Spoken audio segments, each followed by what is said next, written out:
the first fruits of his creatures. Alleluia, alleluia, alleluia.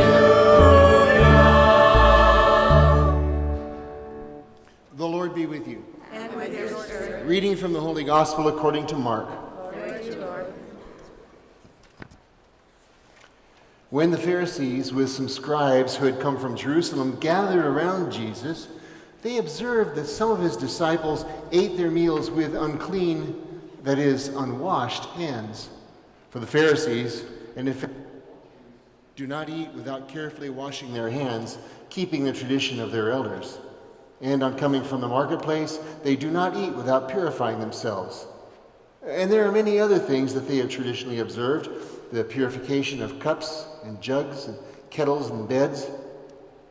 So the Pharisees and scribes questioned him, "Why do your disciples not follow the tradition of the elders, but instead eat a meal with unclean hands?" He responded, "Well did Isaiah prophesy about you hypocrites. As it is written, 'This people honors me with their lips, but their hearts are far from me. In vain do they worship me, teaching as doctrines human precepts.' You disregard God's commandment, but cling to human tradition." He summoned the crowd again and said to them, "Hear me, all of you, and understand. Nothing that enters one from the outside can defile that person, but the things that come from within are what defile. From within people, from their hearts, come evil thoughts, unchastity, theft, murder, adultery, greed, malice, deceit, licentiousness, envy, blasphemy, arrogance, folly. All these evils come from within, and they defile." The Gospel of the Lord. Praise to you, Lord Jesus Christ.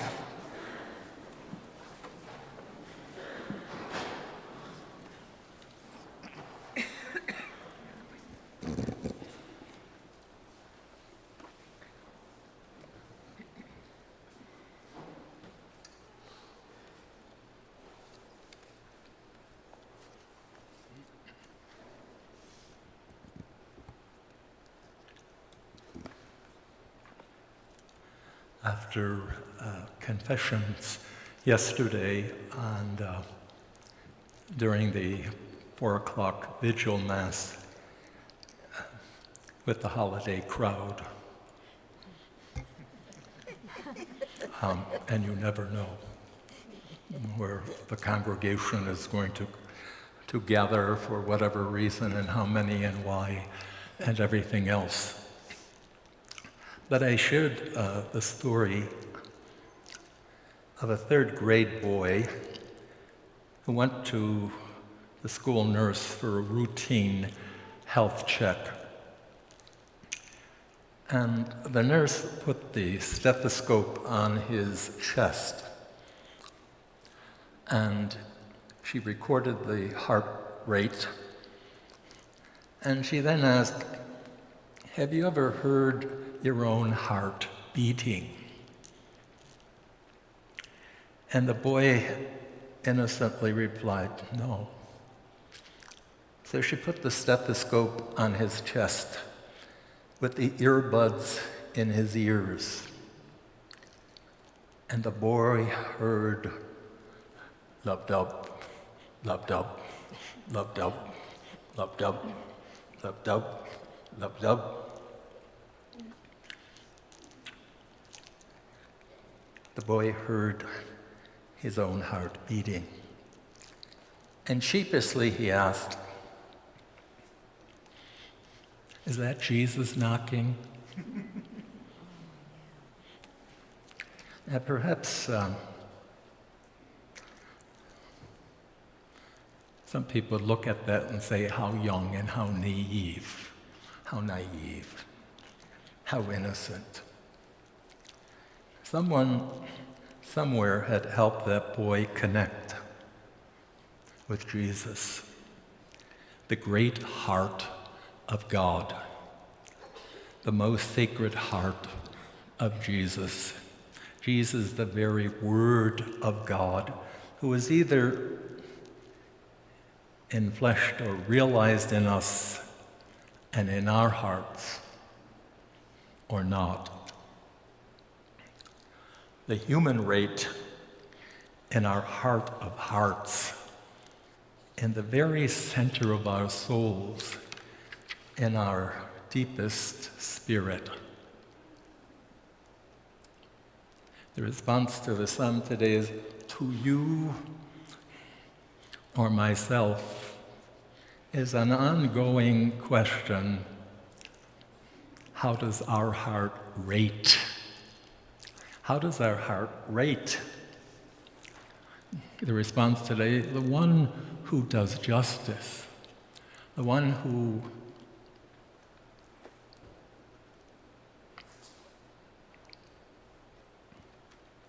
because of their living in the dignity of who they are and in their response to others and recognizing their human dignity, they live in the presence of the Lord.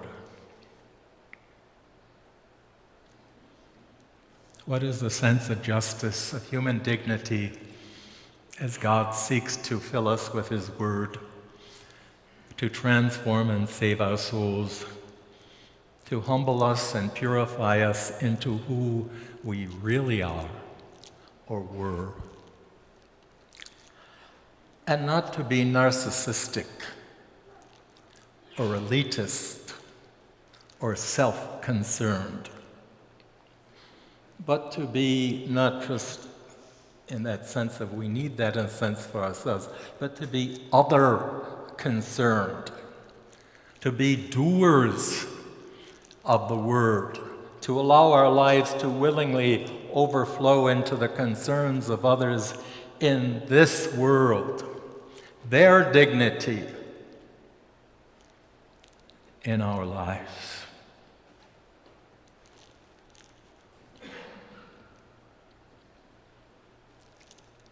Our lives in caring, as the letter of James tells us this morning, for the widows and the orphans, or this Labor Day weekend, and our concern for the daily lives and struggles of working people, those who are still without work, or the underemployed, struggling with low wages, those who may technically have escaped poverty, yet nevertheless face significant difficulties in meeting basic needs.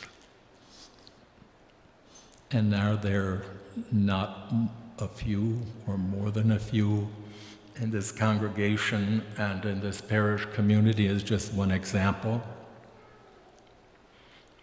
Let's not be bamboozled by the economy. Up, down, look, boom, boom, boom, boom, boom, boom, boom. It's a bad rate. It's not the whole story. And down deep, we know that.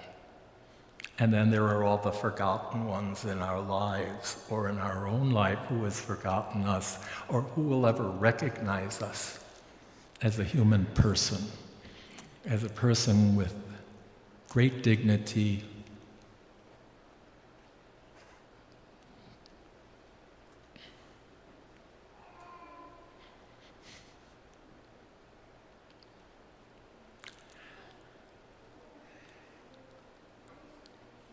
in the eyes of God.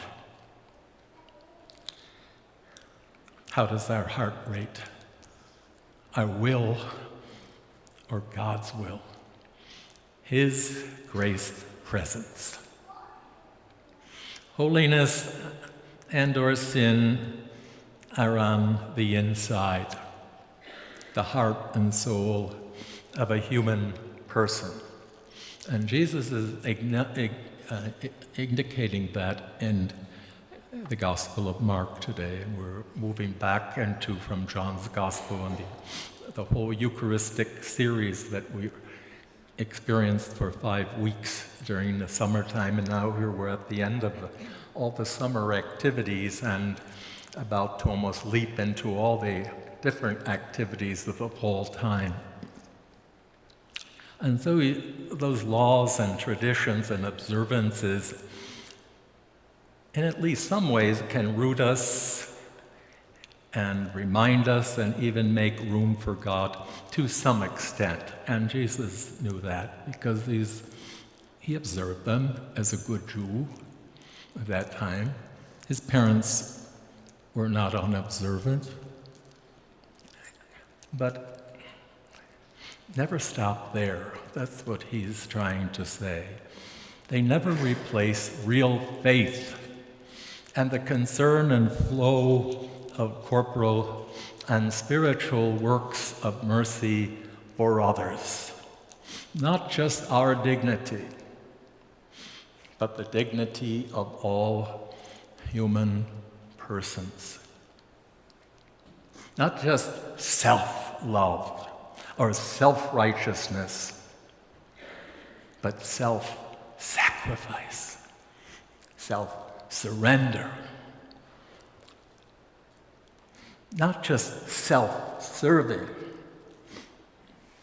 as we're so aware of, at least some clergy and laity and their clericalism, juridicism, and triumphalism. Their hearts somewhere just stopped beating. And that degraded any sense of themselves. And God knows how many others. It's not just about me in this world and my little world. Everything affects everything else. And more, I think, not just the people of God, the church, humanity is recognizing this and clicking on this somehow deep within their beings. What is this? This counterfeit stuff, this bamboozle stuff, this razzle-dazzle stuff that leaves us empty because the people shoving that in our faces are very empty inside. Their hearts have stopped beating. The president of the International Conference of Catholic Bishops, that is all the countries in South America. And you might remember, however, a couple years ago, the Pope was there to meet with them and to be there in a special reverence to the Virgin. They gave him an image of Mary at that time. But this bishop said the papacy of Francis is loaded with thorns and sacrifices, strengthened with the balm of grace, so that the truth shine above all sin. Where is the Pope now?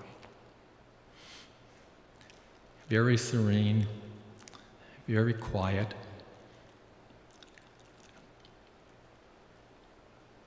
very much concerned about the church.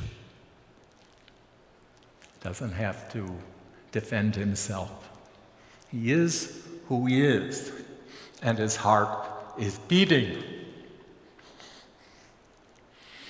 And it's not all the pomp and circumstance.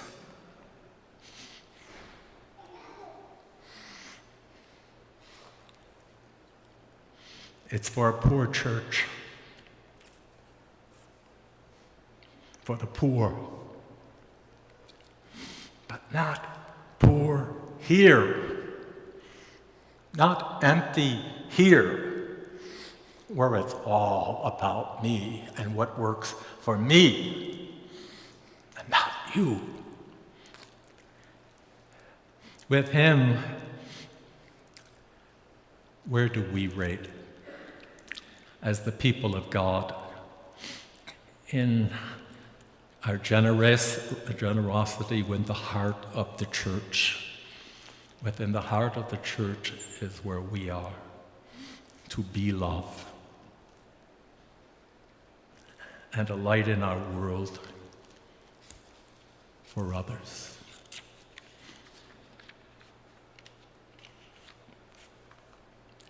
I believe. The Father, the Almighty, maker of heaven and earth,